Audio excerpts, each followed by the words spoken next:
Look, I try to be a straight shooter with you guys here on the Bleav in Texans podcast, brought to you by FanDuel. So OTAs, do we read too much into who's lining up where, who's performing well, who looks like they're going to be all pro, who should be cut tomorrow? Yes, I 100% agree with that. Here's Dan Campbell on the whole thing earlier this last week. That have stuck out in the first 2 days? There's been a lot of guys that have done really well for 2 days in pajamas. And then there's some that are learning through it. They're working through it. They're learning. But there again, I'm done with the hype of the pajama party in May. It's about the mental. It's about the movement skills. Like all that other stuff doesn't matter. And then we'll find out in training camp who's who.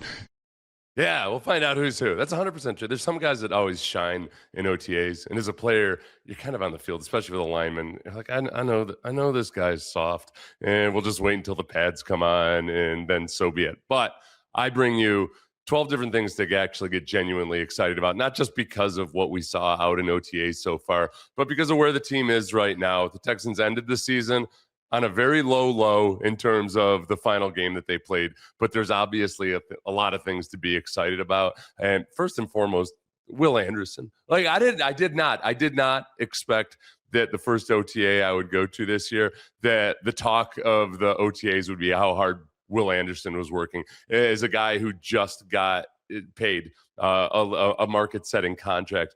He was, as I've said before, and some of you have heard this, he was really playing like he was trying not to get cut. And it's not a surprise necessarily. It was just visually stunning just how much of the attack mode he was in. Jalen Pitre was asked about it, and he said this about the phenomenon that is Will Anderson. Yeah, Will is Will. He going to wreck practices, wreck games, wreck meetings. He going to wreck everything. That's what, that's why he's the best, because he shows up every day ready to work, ready to push others, inspire others, and he's a great leader for this team, a great player for this team, and he's definitely already, like you said, wrecking havoc out there in t-shirt and shorts. Coach is always on a tipping point of like, do I slow him down? It's like, that's just Will. Like, you can't really slow him down. No, and I appreciate y'all. Yeah, I appreciate you too, Jalen. I think that there we go. I honestly, the leadership that provides by having guys like that who go 1,000 miles per hour despite being one of the highest paid guys on the team, that it's so much better than a coach getting up and delivering a PowerPoint presentation about something that Marcus Aurelius said back in the day or something. Because I've been on teams where, Tom Coughlin, awesome motivator. Gary Kubiak, great motivator. Dom Capers, great motivator. But you've got to be really careful, because no matter what you say in the meetings and how much you encourage or reward good behavior, if you got enough guys on your team that are making big money and they don't do the things the right way, the little ducklings are going to follow the richest duck out the door. Even if that duck is wasting a lot of natural talent by the way he operates. But when your fifth round draft picks think that they're going to operate like the diva superstar who manages to get away with some bad behavior just because he's so physically gifted, it creates a recipe for disaster, because you've got a team full of underachievers, especially amongst the guys in the rank and file, the role players, the backups, that really need to maximize everything. So Will's leadership above and beyond speeches or emotion or anything else like that, it's just setting the template for how you operate on this team. It goes a long, long way. Texans are plus 2,000 to win the Super Bowl right now, which is about where they were before their draft. There were a couple teams. I think the Jaguars dropped a little bit because they did so little to improve from the outside, and because people panned their draft as much as they did. And they also they didn't have a first round pick, because their first round pick was used on Travis Hunter last year, who's presumably going to be back and I guess still playing both ways. Number two, the offense really does seem to appear to be starting from a better spot. And it's not like things were sloppy in OTAs last year. I do think it was more lopsided last year in non-contact practice, where you can't tell as much, but it was a really good secondary last year, going against Nico Collins and then a couple of rookie wide receivers and Xavier Hutchinson and Jalen Noel.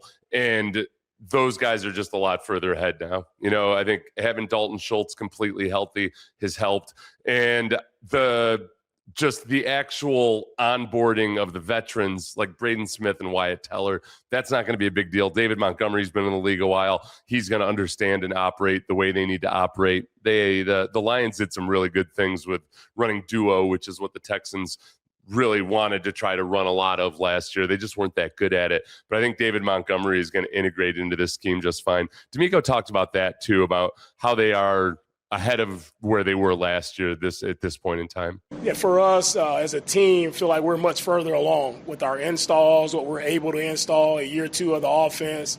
Now going into year 4 of the defense, we're just able to speed things up when it comes to an installation process, and our guys are able to absorb a lot more, mentally. So when you can do a lot of the things that we're doing now on the first day, it's just we're light years ahead of where we were last year.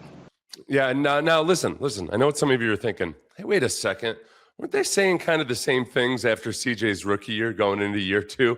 Yes, but there is a little bit of a difference there. In year 2 of Bobby Slowick and CJ Stroud, I started to get nervous when they were talking about how, hey, now we've got all this 100 level stuff and we can start doing the more advanced stuff. And remember, we've got 3 receivers, all of whom are capable of getting 1,000+ yards. And I felt like, and I was nervous about them maybe putting the cart before the horse, because the other thing coaches will always tell you is you got to start at square one every year and build from the ground up. You don't just come back as good as you were at the end of last season and then improve on it. I think that's been the tone that I've been hearing out of these guys. It's that, all right, we can do this basic stuff. We've got reps. We understand it. At some point, you just need to get better at doing all that basic stuff, and then you can add some little wrinkles on top and what have you. I also think that, with D'Amico in his second year of being more involved with the offense, I just really hope that his ability to diagnose, understand, motivate, all of those things, he's probably got a much better plan for what he wants to attack this year than he did last year, where I don't want to say he was going in blind, because obviously he had spent time with the offense before, but it was different last year.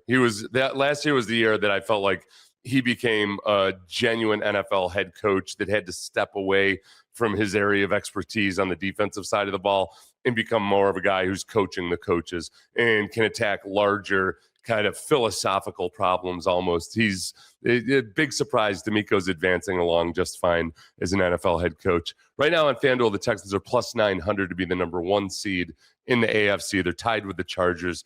Big if you continue to worry about necessarily how CJ Stroud might function in cold weather environments on the road. Personally, I worry more about wet environments on the road in the playoffs. I don't think the cold's as much of a factor as it is the wintry mix and some of those things that we've seen. He's had good games in cold weather before. He had a good game in Kansas City last year. The third quarter was abysmal for the offense in total. I'm not as worried about that. I'm more worried about the sloppy weather conditions. We've seen CJ struggle with accuracy in beautiful weather, but with a slight drizzle coming down, both in Houston and in training camp up when they were up in Ohio for that week a couple of years ago. So regardless, if you've got home field advantage, then who really cares? Everything takes care of itself. Number 4, Jayden Higgins. Jayden Higgins, I think, has been under-discussed, and I don't want to say underappreciated, because I don't think, he hasn't earned the moniker or hasn't done enough yet to say he's underappreciated. I don't think he was snubbed off of any postseason awards or anything. But I love this quote from Steve Smith, and this was Steve Smith Sr., the former wide receiver, towards the end of last season, talking to James Palmer about how much he loves Jayden Higgins. Just the way he runs his routes, how he gets in out of breaks. He's just a smooth route runner. And he's a big man who can drop his weight and get in and out of breaks pretty impressively. He's been working on that, right? Mm-hmm. Big guys don't drop their weight and shift and become shifty like he has. And learning multiple positions in the beginning does slow you down because you're thinking. Mm-hmm. And it's going to take a little bit of time for you to get more comfortable. But once you get comfortable, once you know what's going on, that's why things have opened up for him.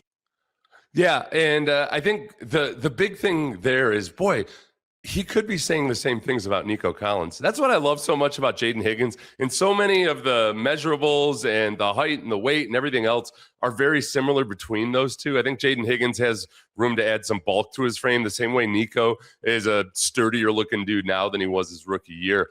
But that ability to do all of those nuances of the route running while also having to learn multiple positions his rookie year, I think is it set him up to really be able to step in and become more of an impact player this year. Part of it was just getting integrated into the offense last year, understanding how crisp he has to be on his routes, because he's a guy that I like to be a little unorthodox at times in college, and it's cool and it's fun to see and it looks good. And yet at the same time, the quarterback needs the receiver to be exactly where he's supposed to be within the timing of the route. And I think CJ in the second half of the season trusted him a lot more. And you saw that, around even though it wasn't with CJ, around about the 49ers game where things just started to look a lot better. Am I mixing up my games? Who cares? Tank Dell back on the practice field, but not practicing with everybody. He's off to the side of the practice field. But this was D'Amico on both Brevin Jordan and Tank Dell. So I would add both of those guys to the mix.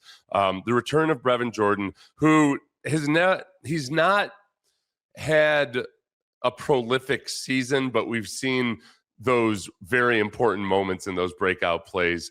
And even though he's had really bad injury luck the last couple of years, I do think with this current group of tight ends, it could get really interesting how they choose to utilize Brevin Jordan and then Tank Dell, obviously. But here's D'Amico on Brevin Jordan and Tank Dell. Brevin's out. He's rolling, doing a great job, back to where he's been. Always here, big smile on his face, excited to practice. We're easing him back in. He had a really big play yesterday on a choice route. He got to the proper depth, broke one of our safeties off, and had a really nice play. So, it was exciting, right, to see him just back on the field. We know how devastating it was for him to go down, and to see him back working is very encouraging. I'm proud of the work that he's put in.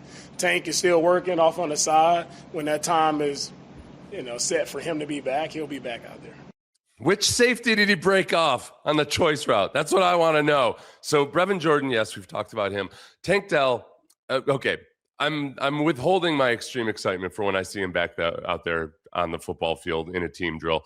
I think from all the Instagram videos we've watched or anything else and the reports, I say reports, Nick Caserio told Sean Pendergast and I that they had been considering getting him out there at the end of last season, and it just didn't quite work out. So I think they are being as conservative as they can be. There's no hurry at all to get him in harm's way right now at this point in the offseason. I don't know if maybe they give a little bit of a dose of him during minicamp because you figure, all right, and I'm guessing they're probably holding him back. Like they might have to stiff arm him as he tries to grab his helmet before he goes out on the practice field every morning. But maybe they get a little bit during minicamp and then they can monitor and see how he recovers from that. And then they'll have a good plan for when they go into training camp. But I've definitely shifted over to the side of optimism in terms of seeing Tank Dell out on the practice field. I'll be very, very surprised if we don't see him practice with the squad at some point, either during OTAs or during training camp. And then it's just a matter of, all right, where does he fit in? How does he look physically? There's going to be a lot of competition for playing time. So how close does he get back to being his peak version of himself? He's going to know the offense because he's around all the time. It's really, really nice. And it doesn't sound like much, but it's hard, man. It's hard when you're injured. It sucks. It sucks to be around and not participating, especially in season when you're not involved in the game plan and everything. So kudos to him for just being around the team all the time. It's really cool to see. Number 6, are we allowing ourselves to get excited about the offensive line? I'm asking you. Can you let me know if I'm allowed to get excited about the offensive line? They've added a lot of numbers. They have addressed the situation. They addressed it a little bit last year, and they ended up with Ed Ingram. That was one of the more nonchalant moves of the offseason, and then it ended up working out. Trent Brown, likewise, they signed him for pretty much the vet minimum or not much above it. And I don't know. I didn't really expect Trent Brown to see the field last year necessarily because he's coming off of a patellar tendon injury as a 370-pound dude that's in his 30s. I just didn't know how that was going to go. And it worked out well. This year, they're more aggressive. You get Wyatt Teller, you get Braden Fisher. You draft 2 offensive linemen on the interior there. They have addressed the situation. They've thrown numbers at it. The biggest thing I like about that is that, as Caserio said, it looks like there's 8 or 9. At any given time, you might have to play with 8 or 9 offensive linemen throughout the course of a season. And I think they're a lot closer to being okay with that. There will be injuries along the way. And it's just a matter of, all right, now this year, you're going to be playing maybe with some backups at time. But last year, I was watching training camp and I'm thinking, man, some of these guys who are competing for starting spots with each other would be backups on a lot of other teams. So whoever wins the job of starting at left guard here, I don't know if he'd be a starter on a lot of other NFL teams. And you get to the point midway season where they say, all right, well, we're just going to move Titus Howard down. And that's our solution. I think they're going to have more solutions this year. And more solutions is always a good thing. So the sum total of it is that they looked more physically imposing. I think that Keylan Rutledge and Fabechi Wiwu, they're big dudes. Wyatt Teller, wide dude, big dude. And it's shown that he's capable of playing in the NFL, obviously. Braden Smith, more of a physical run blocker than Titus Howard was. Titus was a big dude. I would say Braden Smith is a little bit more physically imposing. Even though he looks slender from afar, he's actually pretty lean by NFL offensive lineman standards. And I will judge this book by its cover in this regard. It's only OTAs. I'm only judging, how these guys look in their pajamas, as Dan Campbell said. But it's way more impressive looking. And I think it's way more suited to run the style of football, like old school smash mouth football that Nick Caley wants to operate with. I'll lump number 7 into the offensive line conversation, but Keylan Rutledge, just by virtue of seeing him take snaps at center in individual drills, knowing that, that was a possibility. But Nick Caserio kind of soft pedaled on it after the draft. Didn't really think, talk about it like it was a big deal or anything. I think right now he's the favorite to be the center, but it's also going to make Jake Andrews better because he's got real competition. They've got 4 other guys on the roster who can play center. And by virtue of drafting an interior offensive lineman that I think they 100% think that he can play center, and they like that versatility. It doesn't mean that he might not end up back out at guard at some point, but even if when we shuffle around the interior offensive lineman, there might come a point where one of the guards gets injured and Keylan Rutledge moves out to guard, and then it's either Jake Andrews or Fabechi Wiwu or Evan Brown or somebody else there. So the Keylan Rutledge center watch is fully engaged. That is 100% something that very well might happen, might be the favorite in the clubhouse right now to happen. Number 8. And I'm going to confess to not talking about this guy enough, but Jawhar Jordan, who looked really impressive in that 50-yard run last year and had a few shots and a few cracks at it. But this is really the year where I think, all right, who is he as an NFL running back? And can he overcome his size disadvantages, and how will they use him, and what does that look like? He's listed at 3rd on the depth chart on our lads, at least right now. And I think that's very, very fair, given the other lack of experience in the backfield, whether it's British Brooks. Noah Whittington is one of the undrafted rookie free agents that a lot of people are excited about. Like, go watch his highlight reel. He's fun to watch. But I think that Jawhar Jordan, well, I'll let John Harris tell you. He was on Texans All Access and talked about Jawhar Jordan and just how explosive he is. Yeah, I said to you, we were watching practice, and I said, of these running backs, and this is no knock on any of the other running backs, but I said Jawhar Jordan has the best acceleration of any of the running backs. Mm-hmm. It's not really David Montgomery's game. It's not really Woody's game. Those guys are bigger, thicker, contact balance type runners. Jawhar's just got a different gear. Now, he's built differently, but he's just got a different gear. When he is going to and through a hole, it is boom. I mean, he is through it. There are very few defenders that can actually stay with him when he accelerates through a hole. So yeah, and 100%. Well, I'm always impressed with him. Jawhar Jordan always looks awesome out at camp. He's very, very fast, and he does hit the hole really hard.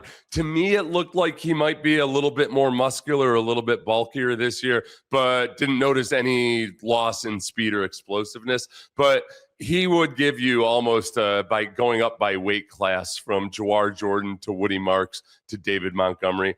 A lot of options there. And then we'll watch and see. And I mean, British Brooks is just a beast. And whether you want to call him a running back or a fullback who can carry the ball or whatever, I'm pulling for him. I like watching him. I hope he I hope he gets a chance to make the team this year, because he does. He also makes some big plays on special teams. The ninth thing that I'm intrigued by, and I'm allowing myself to at least feel better about, is with the loss of E.J. Speed, who gave you 45% of the defensive snaps last year, or he played on 45% of the defensive snaps. He's injured, out with that torn quadriceps tendon probably until at least November, maybe late October. Who's going to take up those snaps, playing 45% of the snaps out there?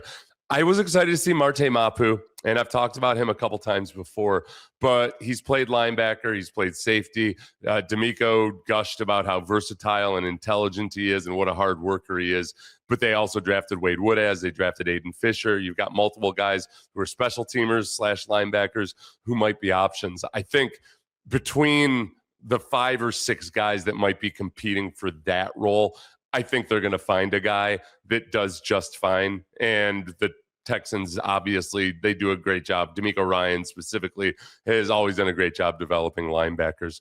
The 10th thing that I'm allowing myself to get excited about, the Texans secondary basically behaving like a unit that has not yet reached its ceiling, and that they know that they're capable of more. And one of the big chunks, obviously, was just bringing in Reed Blankenship in the offseason and signing him to a very reasonable deal. This was D'Amico on Reed Blankenship when asked about it at the owners' meetings a couple months ago.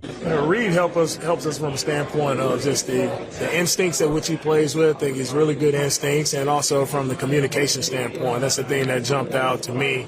Like, just watching the film, you see if something's going wrong, everybody's looking back at Reed like, hey, what's the communication? What should we be in here? So I'm excited to get a guy who's a communicator, who's a leader, who's an instinctive playmaker, and a really good teammate from what I hear. Yeah, and everything that D'Amico is talking about there is exactly what we've heard from players say that the coaches are talking to the players about, which is, all right, hey, we can't allow some of these big plays that we had last year. If you guys want to be you want to be one of these all-time great defenses, that's one of the things they have to hem up. And at times last year, it'd be great to have the veteran leadership of Reed Blankenship in the backfield, but it's also great just to have Reed Blankenship in the backfield instead of one of 5 or 6 different guys who are either rookies or, Kayvon Wallace had only been on the team for a couple of weeks. CJ Gardner-Johnson, who apparently was just doing his own thing. All of those things, just by having that stability having the same player there every week is one thing. But then also, if he can be one of those guys who's a really loud communicator, that's something D'Amico stressed a couple times this offseason, including when he's talking about the offense. It's just, man, we got to be louder. We got to be communicating better. We got to just really everybody be on the same page. That's what D'Amico would stress as a player, and he's carried that on over into what he stresses as a coach. Number 11, Kayden McDonald, I was already excited about. But again, if you go to the visual shock of seeing massive dudes on the offensive line, I thought, wow, that is a group of massive human beings there. That's pretty physically impressive. Defensively, just by having McDonald out there, and then at times Naquan Jones, who's a really wide-bodied dude, they, I think, are going to be more capable in specific situations of stopping the run this year. So the Texans, on a play-by-play basis, you want to look at EPA or anything else like that, they were just fine as a run defense. There are times, I think, that they would have preferred having some more mass out there. So I think now they've got that potential and ability to do that without having to get rid of Jalen Pitre. You don't have to send Jalen Pitre off the field and bring on a linebacker or even an extra defensive lineman because you're worried about stopping the run. I think D'Amico's probably envisioning a lot of opportunities where, hey, Kayden McDonald can be out there in a big nickel. He can be out there, and when we play our 4-3, or even when we're in nickel and we just want that one element of one extra guy that can stuff things up in the middle.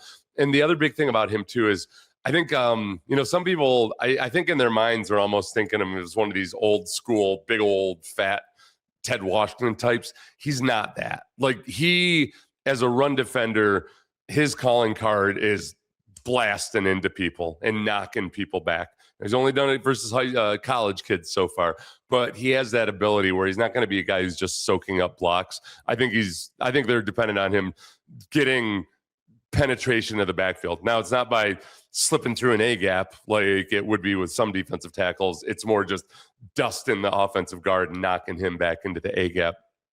The 12th thing and the final thing is really just the lower profile additions. It was nice to see Foster Moreau out there. Jawhar Jordan, we've already talked about.